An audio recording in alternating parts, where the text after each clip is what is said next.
A day in my life as a service girl. Pero bago ang lahat, may service na naman ng mga akla.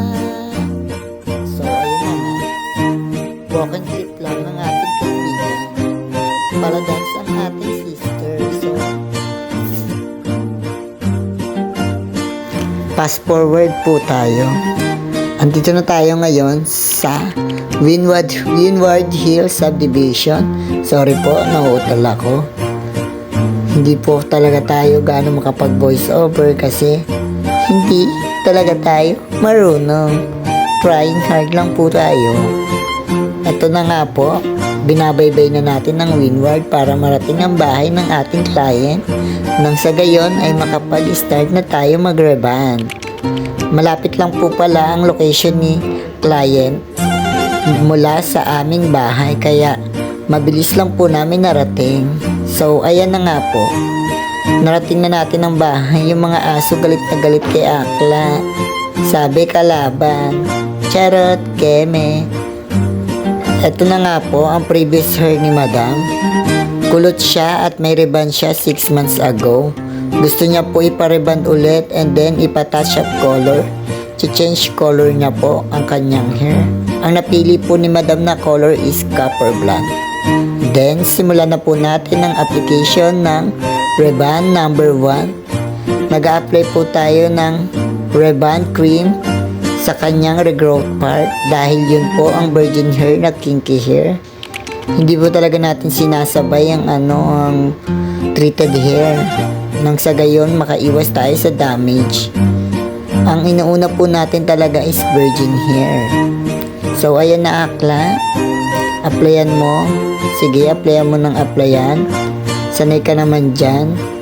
Yan na nga po, fast forward, nakababad na ang buhok ng ating client. And then banlawan na. Plus i-blower mo na yan Akla. Nang sa gayon, makapag-start na tayo mag-hair ironing. Yan. Kasalukuyan pong binoblow dry ng ating sister.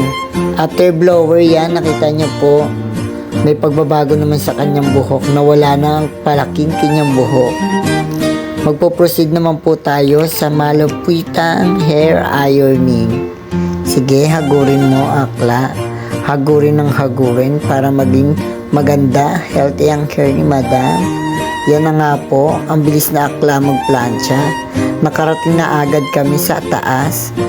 Yan, ilang minuto lang po. Naplantsa ng naplantsa. So, ayan, sakit na sa kamay dahil isa sa pinakamahirap sa lahat ang magplancha.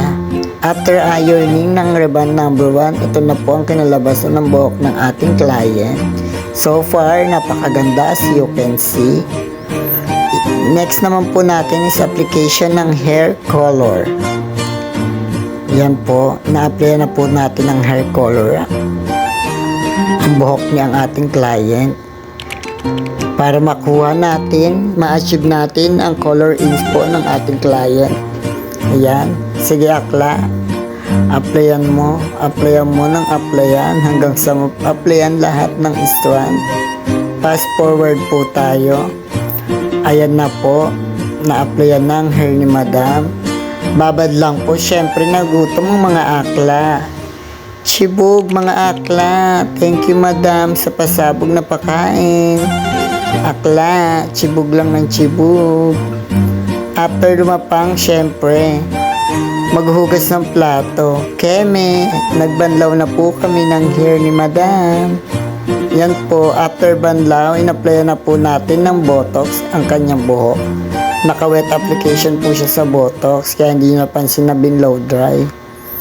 Yan, sige sis, after 30 minutes, blow dry mo. And then, nakaproceed na po kami sa hair ironing para maging maganda na talaga ng tuluyan ng buhok ni Madam. Yan, sige sister. After ironing, ito na nga po ang kinalabasan ng kanyang hair. So far, napakaganda. Pantay ang color. From roots to end. Pakrate po mga Madam from 1 to 10.